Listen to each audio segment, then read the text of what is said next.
Dr. Mary Neal is an orthopedic surgeon who shares her medical practice and her love for outdoor adventure with her husband, Bill. In 1999, they planned an adventure that took Mary on a spiritual journey few have taken and returned to talk about. My husband and I really enjoy kayaking. We enjoy traveling. We speak Spanish. We've traveled internationally a number of times. And so for my husband's birthday, I said, okay, this is the year we're going to do it. So we went to Chile for a vacation to kayak.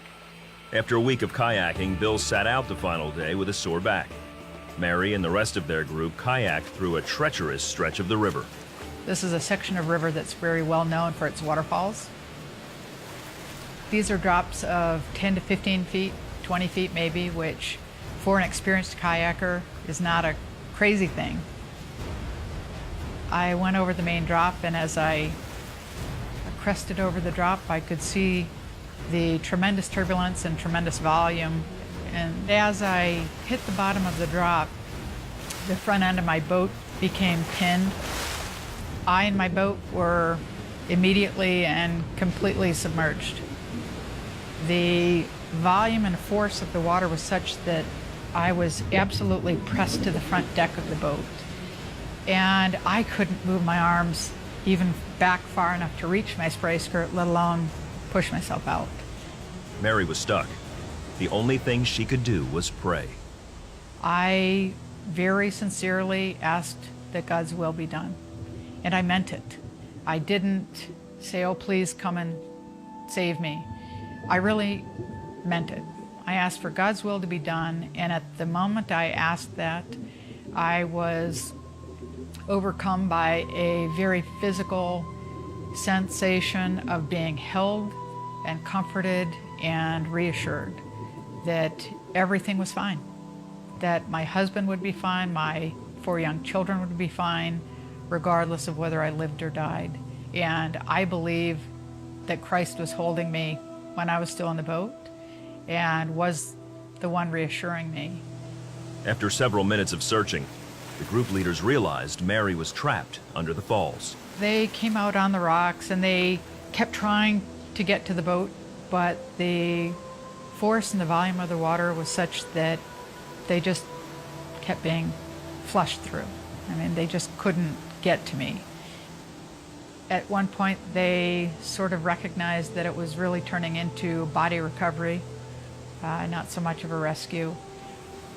My body was being sucked over the front deck, and so what that meant is when it got to my knees bent back on themselves, and I could feel that, and I'm an orthopedic surgeon. I analytically was thinking, well, feels like my tibia probably broke, but I wasn't screaming. I didn't have pain. I didn't have fear. I didn't have that sense of ear hunger. I know I've been underwater too long to be alive, yet I feel more alive than I've ever felt. And this is more real than anything I've ever experienced. As my body broke free from my boat, I felt my spirit break free from my body, and I rose up and out of the river. Mary looked down on the river as she left her body.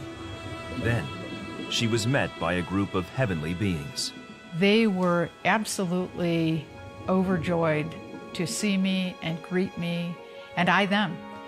I knew that they had known me and loved me as long as I existed, and I knew that I had known them and loved them, and I knew that they had been sent by God.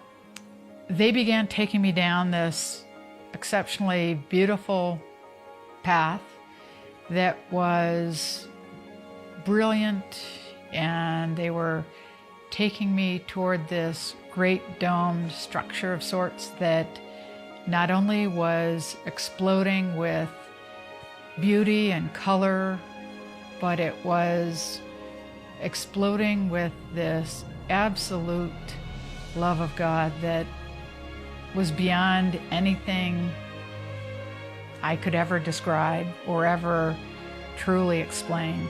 And I could hardly wait. I was absolutely overwhelmed by this sensation of being home. of being where I belonged. But just as quickly, there was this sense of disappointment that descended on everyone. And the spirits who had taken me there told me that it wasn't my time, and I had more work to do on earth, and I had to go back to my body. After what seemed like hours with her heavenly host, Dr. Neal returned to the river and watched as her friends recovered her body. I could see my body being pulled to the shore, and I could see the guys start CPR. I felt like he was looking right at me and begging me to come back and take a breath. And I lied down and I was reunited in the middle of a very remote part of South America. Dr. Neal had been gone for over 15 minutes, perhaps as long as 25. Certainly longer than medical science can explain her survival. She was flown back to the United States, where she slowly recovered from her injuries. In her book, To Heaven and Back, she talks about how the reality of God's love has changed her for eternity. All of the promises of God are true. God loves each and every one of us and really is there and is working in each and every one of our lives. That love is everything. If we truly could accept that, I mean, it changes everything. It changes the way you view every moment of every day. The fact that there really is life after death profoundly changes the way you approach every moment.